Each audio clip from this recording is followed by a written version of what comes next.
Om Stavakaya Dharmasya Sarvadharmaswarupine Stavakaya Dharmasya Sarvadharmaswarupine Avataravariष्ठाय Ramakrishna te Namah Asato ma Sadgamaya Tamaso ma Jyotirgamaya Mrityormamritangamaya Om Shanti Shanti Shanti. Let us offer our salutations to Sri Ramakrishna, the embodiment of all religions, the Supreme God incarnate. Let us pray to Him to lead us from the unreal to the real, to lead us from the darkness of ignorance to the light of knowledge, to lead us from death to immortality. We have been studying Gospel of Sri Ramakrishna.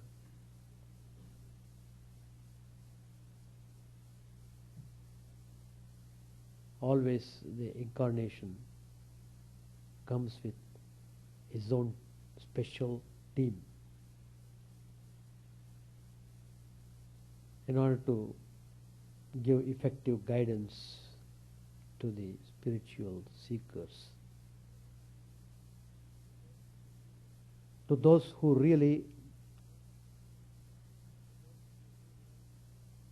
aspiring for the realization of God.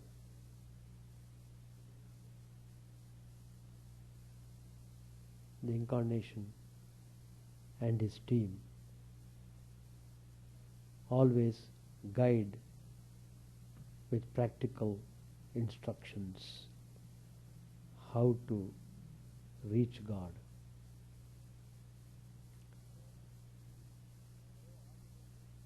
Though ordinarily we are all bound by karma, we have taken up this birth pushed by the resultant force of our own actions done previously. So the doctrine of karma is strongly operating. Nobody can escape that law. Whoever has done good will enjoy the benefit of goodness. Whoever has done bad will suffer the consequences. Well, Sri Ramakrishna has explained in the Gospel, the whole creation is just a game. That means it's a game, nothing more than that. So if we understand that, it makes more easy for us to undertake spiritual journey more concentratedly.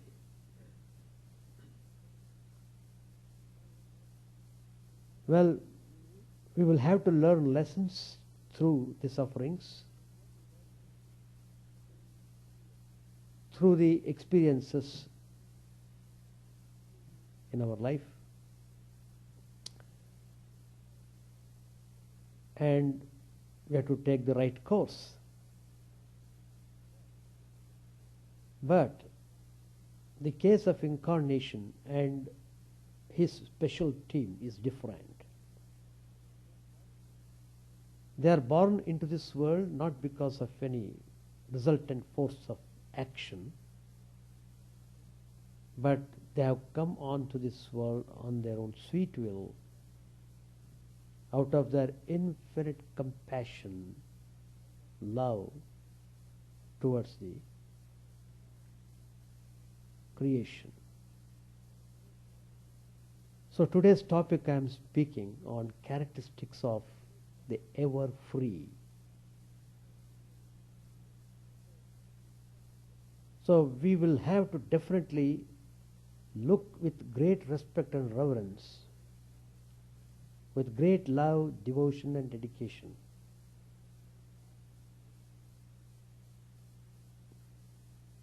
when we study the life and teachings of these men of God.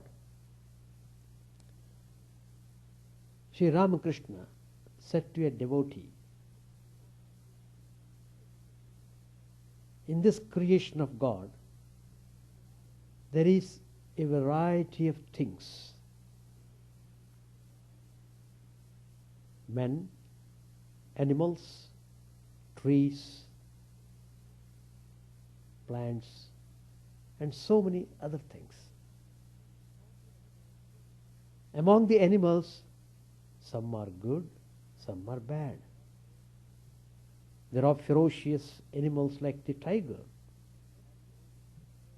Some trees bear fruit sweet as nectar, and others bear fruit that is poisonous. Likewise, among human beings, there are the good, there are the wicked, there are the holy, and there are the unholy. There are some who are devoted to God and others who are attached to the world. How nicely Sri Ramakrishna has clarified many things, making spirituality easy for us. Further he tells in the Gospel, men may be divided into 4 classes. Those bound by the fetters of the world. Second, the seekers after liberation. Third, the liberated. And the last, the ever free, on which topic I am speaking today. Among the ever free, we may count sages like Narada Maharshi. They live in the world for the good of others, to teach men spiritual truth. Those in bondage, they are sunk in worldliness and they totally are forgetful of God. Not even by mistake do they think of God. The seekers after liberation, they want to free themselves from attachment to the world. Some of them succeed and others do not. The liberated souls, such as the Mahatmas, Sadhus, they are not entangled in the world. They are not entangled in the pursuit of lust and gold. Their minds are free from worldliness. Besides, they always meditate on the lotus feet of God. Suppose a net has been cast into a lake to catch fish. Some fish are so clever that they are never caught in the net. They are like the Everfree. But most of the fish are entangled in the net. Some of them try to free themselves from it, and they are like those who seek liberation. But not all the fish that struggle succeed. A very few do jump out of the net, making a big splash in the water. Then the fishermen shout, "Look, there goes a big one." But most of the fish caught in the net cannot escape, nor do they make any effort to get out. On the contrary, they burrow into the mud with the net in their mouths and lie there quietly, thinking, "We need not fear any more. We are quite safe here." But the poor things do not know that the fishermen will drag them out with the net. These are like the men bound to the world. The bound souls are tied to the world by the fetters of lust and gold. They are bound hand and foot, thinking that lust and gold will make them happy and give them security. They do not realize that it will lead them to annihilation. When a man thus bound to the world is about to die, his wife asks, "You are about to go, but what have you done for me?" Again, such is his attachment to the things of the world that when he sees the lamp burning brightly, he says, "Dim the light. Too much oil is being used." And he is on the deathbed. The bound souls never think of God. If they get any leisure, what do? They indulge in idle gossip, chatting, and foolish talk, or they engage in fruitless work. If you ask one of them the reason, he answers, "Oh, I can't keep still, so I am making a hedge." When time hangs heavy on their hands, they perhaps start playing cards. I have seen, while traveling in flight, people do play cards in the plane. Sri Ramakrishna said,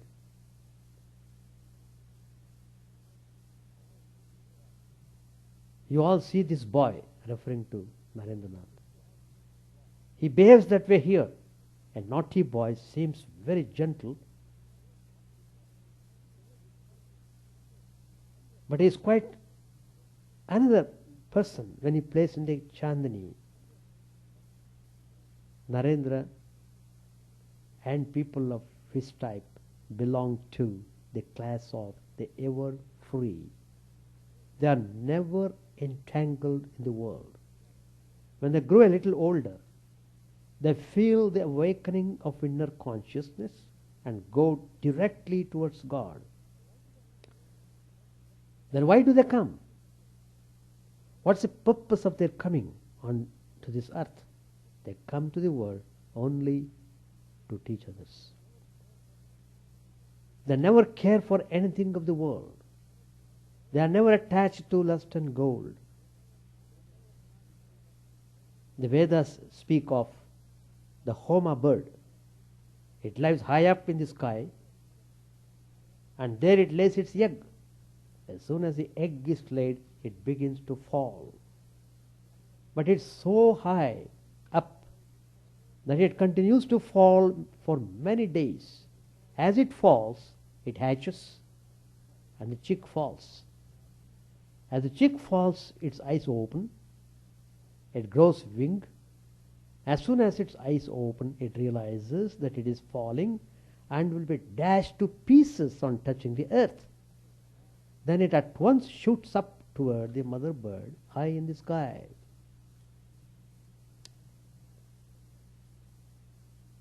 how nicely Sri Ramakrishna has given the picture of the people in the world. So, it is very necessary for us to know all these things, to make our spiritual aspiration strong, to take spiritual life more seriously, and to struggle effectively. Beginning and end, birth and death, etc., they are pairs of inevitable phases of any existence in the world. This is law that governs the life of a human being also. As a result, our life on earth has a beginning. But why? Why should it have a beginning at all? To have a beginning, the scriptures say, there must be either a benevolent will or compulsion. If it is the outcome of a benevolent will, then there is a possibility of a willful withdrawal of the same. And if it is under compulsion, then there is no other way out except following the laws of the compulsion. This seems logical so far as our wide variety of worldly experiences is concerned. In other words, a freedom presupposes a bondage, and getting rid of the bondage is attaining freedom. What delightful flights a pigeon takes when released from bondage, attaining heights and boundlessness, breaking the confines of its cage, bringing happiness to those who release it, and life to itself. Could we humans, who have not been favored with wings, take to such heights of freedom while living a life very much down to earth? What heights has one to climb to be totally free? The word height is a relative term. It's conditioned by the laws on earth.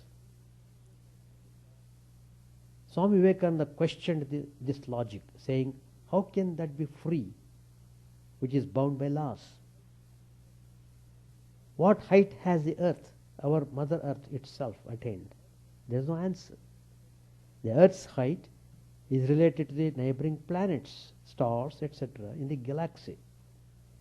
There is no proof so far as to what's the ground for a height in the cosmos. With reference to the cosmos, we have to speak about physical distances instead of heights. But height or distance, whatever it be, the idea of going away from something does not mean freedom. Rather, it means a sweet, dreamy delusion of freedom, which is absurd. Freedom is possible without the common idea of height or distance. The definition of freedom includes, it's a feeling and not an intellectual understanding or a physical separateness. A universal dissatisfaction.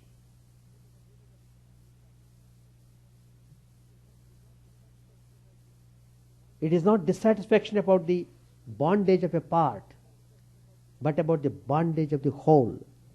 Swami Vivekananda again says, I don't want my freedom so long as even one person remains in bondage. This is a universal dissatisfaction, not an ordinary one. When one is a part of anything, one cannot be fully satisfied or fully dissatisfied about the thing.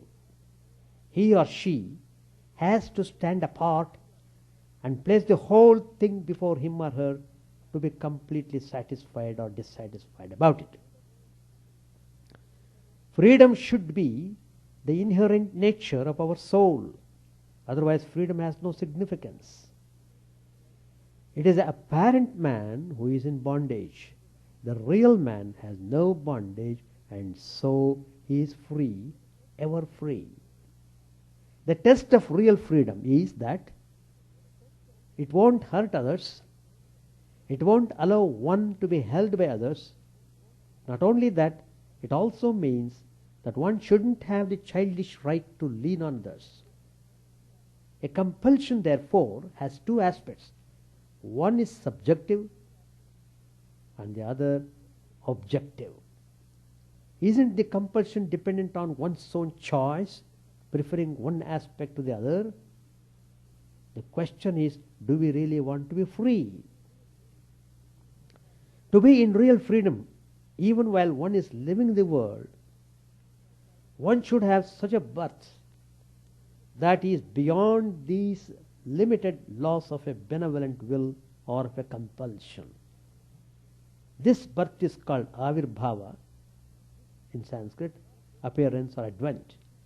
There are cases of such births of embodied beings which do not come under these two normal kinds of birth. Such beings are called born free. They are ever free. They are cases of people who are very much in the world but not of the world. It was on the 12th January in the year 1863 that a robust infant was born to his human parents, Srimati Bhuvaneshwari Devi and Shri Vishwanath Datta of Simla, Kolkata. The child was named Vireshwar and later Narendranath, afterwards sweetly shortened by Sri Ramakrishna into Naren. The world knows him as Swami Vivekananda. Swami Vivekananda. He was born free. Before Naren's birth, Sri Ramakrishna saw in a vision a streak of light flash across the sky from Varanasi to Calcutta. Was it the consequence of Naren's mother Bhuvaneshwari Devi having prayed to Lord Vireshwara in Varanasi for a son? However, Sri Ramakrishna did not indicate at what spot the light had descended, but exclaimed in great joy, "My prayer has been granted and my companion must come to me one day." Sri Ramakrishna was supremely happy that his main person of the team would be coming, has already come. Years later, sometime in the month of December 1881, when young Naren visited Sri Ramakrishna at Dakshineshwar, the master at once recognized him to be that companion of his. Yet to be sure about this assumption, Sri Ramakrishna touched Naren. Immediately, Naren went into a trance, losing outer consciousness. When Naren was in that state, Sri Ramakrishna then asked him several questions and came to know that his identification was right. This Naren did not come to the world under the compulsion of his past karma of whatsoever nature. He did not even belong to the class of free souls who have a mission of their own benevolent will to fulfill and continue in the corporeal state as long as the mission demands it. There is a sutra in Brahma Sutra, Yavat adhikaram avasthitihi adhikarikanam. Its meaning is, perfected souls may be reborn for the fulfillment of some divine mission. Yavat adhikaram. So long as the mission is not fulfilled, avasthitihi, there is corporeal existence. Adhikarikanam, of those who have a mission to fulfill. Of those who have mission to fulfill, there is a corporeal existence, so long as the mission is not fulfilled. Rishi, Apantaratma, was born again as Vyasa. Sanat Kumar was born as Skanda. So also other rishis, Vasishtha and Narad, were born again. Now these rishis had attained the knowledge of Brahman, and yet they had to be reborn. If that is so, what's the utility of such knowledge of Brahman? One may ask that question. This sutra refutes it and says that ordinarily a person after attaining knowledge is not reborn. But the case of those who have a divine mission to fulfill is different. Those perfected sages have one or more births until their mission is fulfilled, after which they are not born again. But then they never come under the sway of ignorance, although they may be reborn. Their case is analogous to that of a Jivan Mukta, when even after attaining knowledge continues his corporeal existence as long as the prarabdha karma lasts. The divine mission of these people is comparable to the prarabdha karma.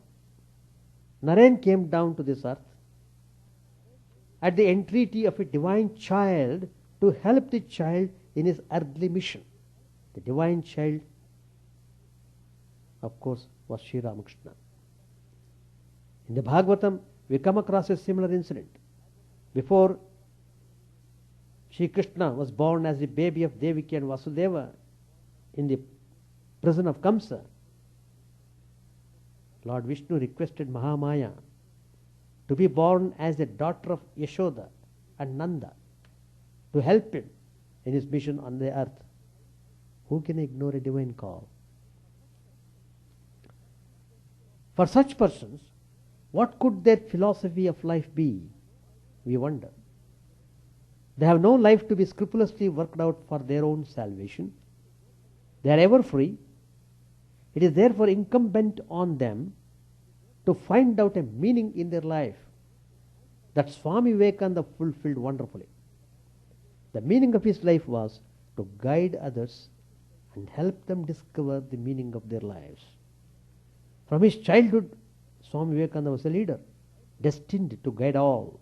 Once Swamiji said, "My ideal can indeed be put into a few words, and that is to preach unto mankind their divinity and how to make it manifest in every movement of life." That's why Swami Vivekananda could easily record the voice of the whole of the human race in a condensed philosophy of a single life. He said, "If I am grateful to my white-skinned Aryan ancestors, I am far more so to my yellow-skinned Mongolian ancestors, and most of all to the black-skinned people." As a result, Swami Vivekananda imbibed in his majestic frame the consummation of all human energy, while himself remaining a free witness to the march of humanity towards the elixir of life. In his book, The Life of Vivekananda and the Universal Gospel,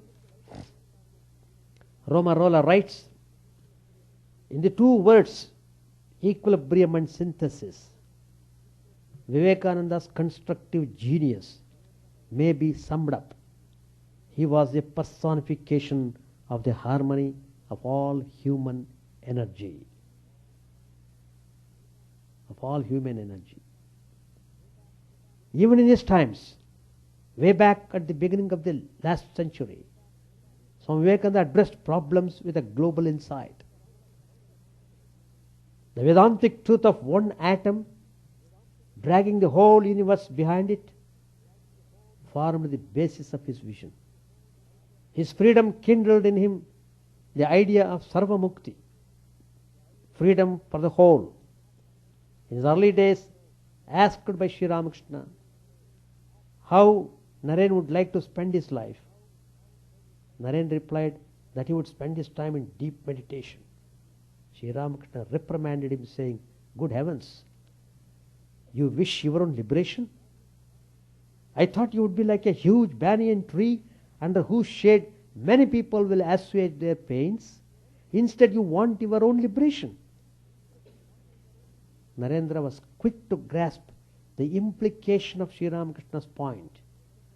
That is why, in the international forum, where he got the first chance to address the whole of the world, Swami Vivekananda inspired all with these words: if there is ever to be a universal religion, it must be one which will have no location in place or time, which will be infinite like the God it preaches, which sun will shine upon the followers of Krishna and of Christ, on saints and sinners alike. This is a formula which addresses all problems globally, for the problems belong to the one globe. Does not a cancer in one finger pose a threat to the whole body? Realizing the whole creation to be one, an Upanishadic sage cried out, "O all ye, the children of immortality, do hear. I have realized the transcendental truth, knowing which one becomes deathless. The self of the free never remains in bondage. Hence it does not undergo any improvement, neither does it require progress. It finds no barrier in its manifestation, because such a life has universal application, and it transcends all limitations to attain universality. The Everfree does not work under compulsion." Another Upanishadic sage discovered with eloquent wonder, "I am the unifier. I am the unifier. Aham slokakrit. Aham slokakrit." There's a verse like this. So, there's a call for empathy for all. The Vedic dictums like, "Do not injure the created beings.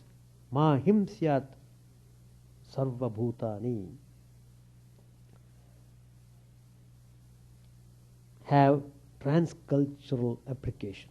They are not the property of any particular group of individuals.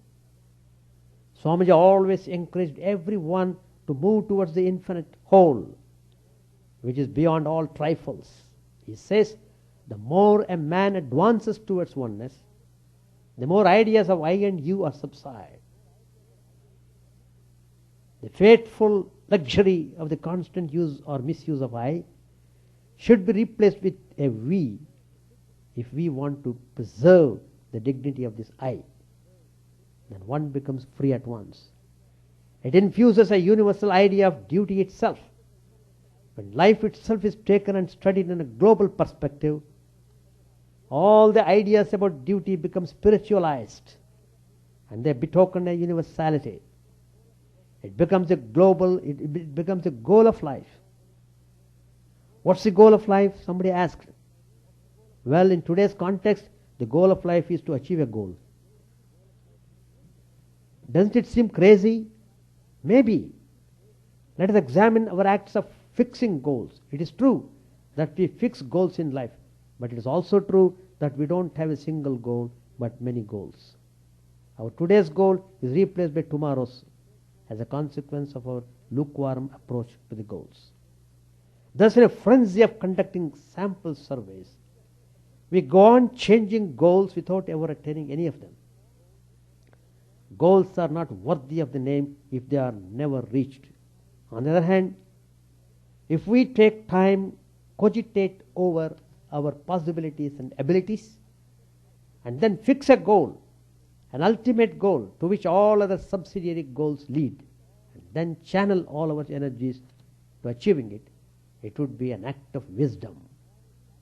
The ultimate goal should be free from all parochial expectations, even if that breaks many a cherished dream that holds us in thrall. What we do not make free will not grow. A growth is always towards universality. Since an ever-free person remains free from all selfishness, his heart broadens and becomes as sensitive to the sufferings of the bound. One night, at about 2 a.m., the time when a devastating earthquake killed thousands of people in the faraway Fiji Islands, Swami Vivekananda, who was at Belur Math at that time, felt a terrible shock in his heart. Later on he said to Swami Chidananda, one of his brother disciples, one of the brother disciples of Vivekananda, he said to him, with great feeling, he said to Turiyanandaji, Hari Bhai, I am still unable to understand anything of your so-called religion. But my heart has expanded very much, and I have begun to feel, believe me, I feel intensely indeed. It is for this reason only Vivekananda could legitimately take a divine pledge, saying, it may be that I shall find it good to get outside of my body, to cast it off like a disgust, to cast it off like a disused garment, but I shall not cease to work. I shall inspire men and women, all the beings everywhere, until the world shall know that it is one with God. So, Sri Ramakrishna and his special team have such tremendous message for the humanity. People are talking about integration of faith, integration of beliefs and so on. If they really study Sri Ramakrishna and Vivekananda in depth, it would make them easy to practice integration in all respects, to show respect and reverence to the whole humanity, to love everyone in this creation. That's the way, and that way has been shown by Sri Ramakrishna and his best team of 16 disciples, whom Sri Ramakrishna trained in every respect to become blazing light, to show the path to the whole mankind.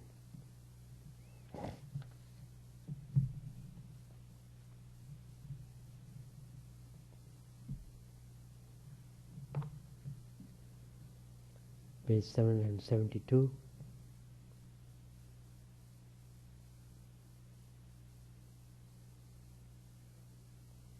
Master said smilingly,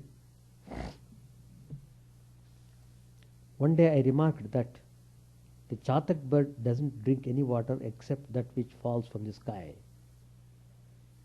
Narendra said, the chatak drinks ordinary water as well.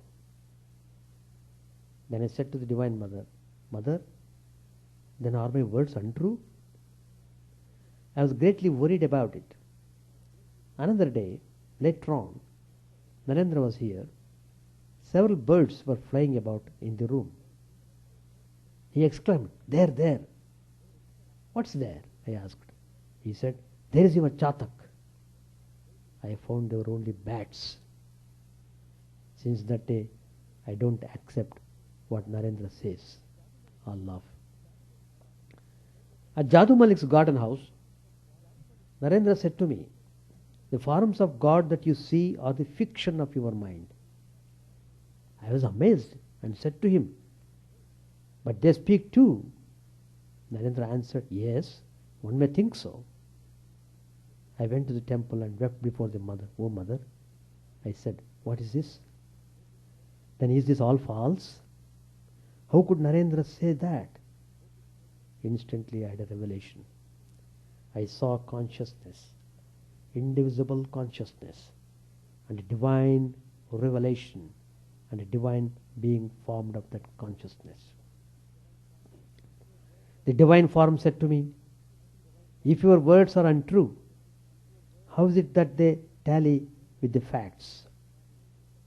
Thereupon I said to Narendra, you rogue, you created unbelief in my mind, don't come here anymore. The discussion continued. Narendra was arguing. He was then slightly over 22 years of age.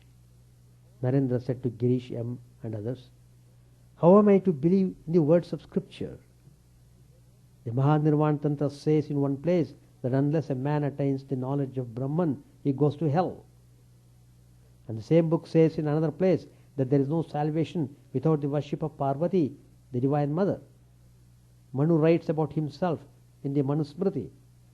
Moses describes his own death in the Pentateuch.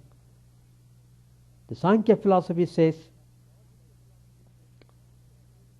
that God does not exist because there is no proof of his existence. Again, the same philosophy says that one must accept the Vedas and that they are eternal. But I don't say that these are not true. I simply don't understand them. Please explain them to me. People have explained the scriptures according to their fancy.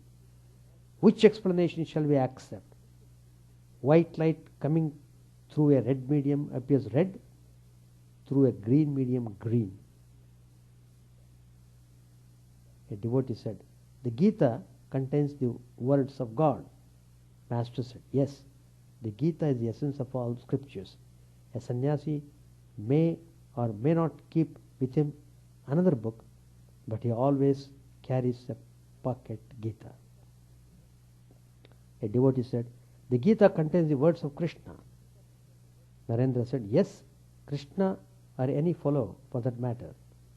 Sri Ramakrishna was amazed at these words of Narendra. Master said, that's a fine discussion. There are two interpretations of the scriptures, the literal and the real. One should accept the real meaning alone, what agrees with the words of God. There is a vast difference between the words written in a letter and the direct words of its writer.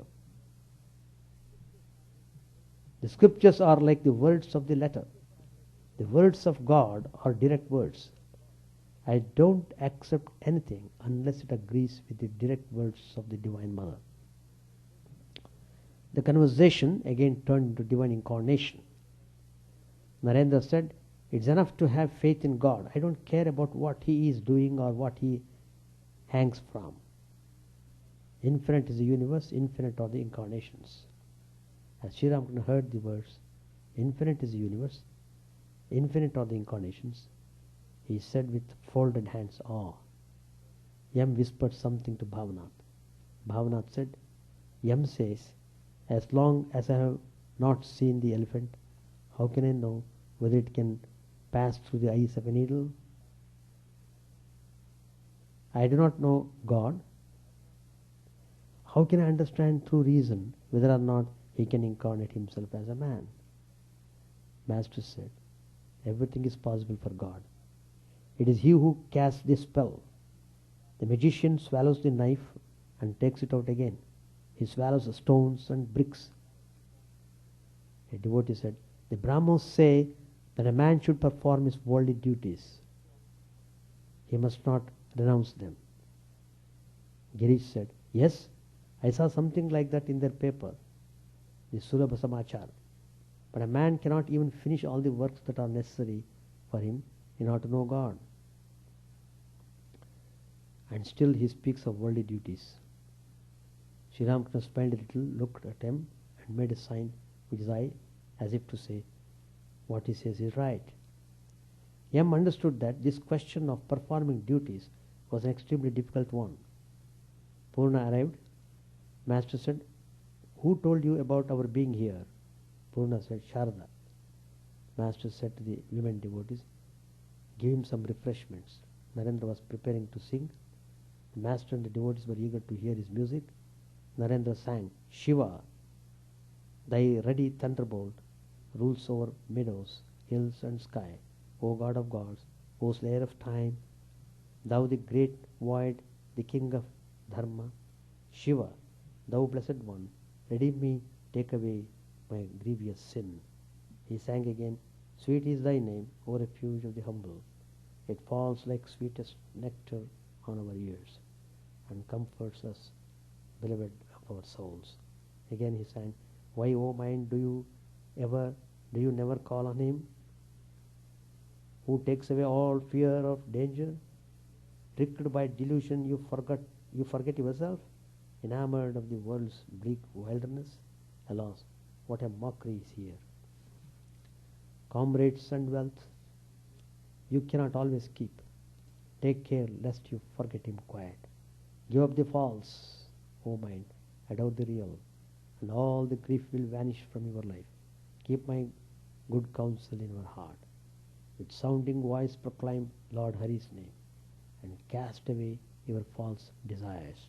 If you would cross the ocean of this life, surrender to him body, mind, and soul, and worship him with trusting love. We shall stop here. Any questions? And we shall stop. Chant the name of the Lord and his glory unceasingly, that the mirror of the heart may be wiped clean, and quench that mighty forest fire, worldly lust raging furiously within. O name, stream down in moonlight on the lotus heart, opening its cup to knowledge of thyself. O self, drown deep in the waves of his bliss, tasting his nectar at every step, bathing in his name, that bath for weary souls. Various are thy names, O Lord. In each and every name thy power resides. No times are set, no rites are needful for chanting of thy name. So vast is thy mercy, how huge then is my wretchedness, who find in this empty life and heart no devotion to thy name. O my mind, be humbler than a blade of grass. Be patient and forbearing like a tree. Take no honor to thyself, give honor to all. Chant unceasingly the name of the Lord. O Lord and soul of the universe, mine is no prayer for wealth or retinue. The playthings of lust or the toys of fame. As many times as I may be reborn, grant me, O Lord, a steadfast love for thee. A drowning man in this world's fearful ocean is thy servant, O sweet one. In thy mercy consider him as dust beneath thy feet. Ah, how I long for the day when an instant's separation from thee, O Lord, will be as 1,000 years, when my heart burns away with its desire, and the world without thee is a heartless void. Prostrate at thy feet let me be, in unwavering devotion, neither imploring the embrace of thine arms, nor bewailing the withdrawal of thy presence, though it tears my soul asunder. O thou who stillest the hearts of thy devotees, do with me what thou wilt, for thou art my heart's beloved, thou and thou alone. O Lord, lead us from the unreal to the real, lead us from darkness to light, and lead us from death to immortality. May all be free from dangers, may all realize what is good, may all be actuated by noble thoughts, may all rejoice everywhere. May all be happy, may all be free from disease, may all realize what is good, may none be subject to misery. May the wicked become virtuous, may the virtuous attain tranquility, may the tranquil be free from bonds, may the freed make others free.